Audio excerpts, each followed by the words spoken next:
নমস্কার বন্ধুরা, আমি আপনাদের সামনে একটা রেসিপি নিয়ে চলে এলাম।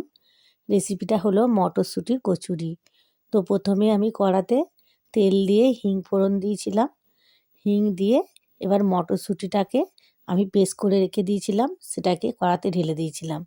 এরপর লবণ, স্বাদ অনুযায়ী চিনি আর জিরে গুঁড়ো দিয়ে আমি এটাকে ভালো করে নেড়ে চেড়ে একটা পুর তৈরি করে নিয়েছি। কাঁচা লঙ্কাটা আমি একটা দিয়েছিলাম, যখন পেস্ট করেছিলাম কাঁচা লঙ্কাও দিয়েছিলাম একটা। এরপর আমি এই পুরটা করে রেখে দিয়েছি। এবার আমি ময়দাটা মেখে নেব। প্রথমে ময়দাটা নিয়ে লবণ দিয়ে এবার সাদা তেল দিয়ে দিয়েছি, দিয়ে ভালো করে মাখিয়ে নিয়ে তেলটা এবার উষ্ণ গরম জল দিয়ে ডোটা আমি রেডি করে নেব। ওটা রেডি হয়ে গেছে। এরপর এটাকে আমি একটু রেস্টে রেখে দিলাম 15 মিনিটের জন্য।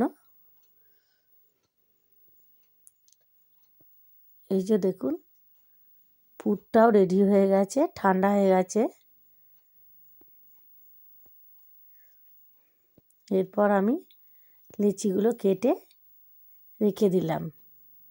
তারপর আমি এগুলোটা বেলবো না, হাতে করেই লিচিটা পাতলা লুচির মতো করে পুরটা ভরে দিলাম, দিয়ে গোল গোল করে পাকিয়ে সব কটাকে রেডি করে রেখে দিয়েছি।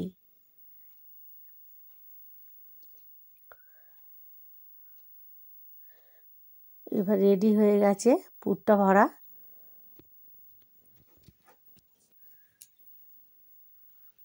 কড়াতে আমি সাদা তেল দিলাম, দিয়ে একটা একটা করে বেলে নিয়েছি।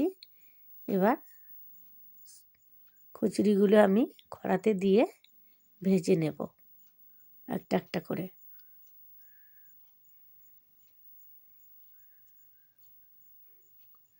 কত সুন্দর ফুলেছে দেখুন।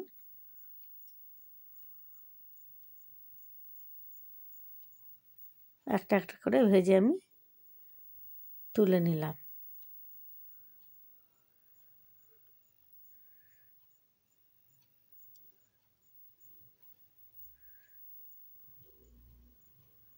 আবার একটা দেওয়া হয়েছে কড়াতে, দেখুন এটাও তোলা হয়ে গেল। এরপর সব কটা কচুরি আমার রেডি হয়ে গেছে।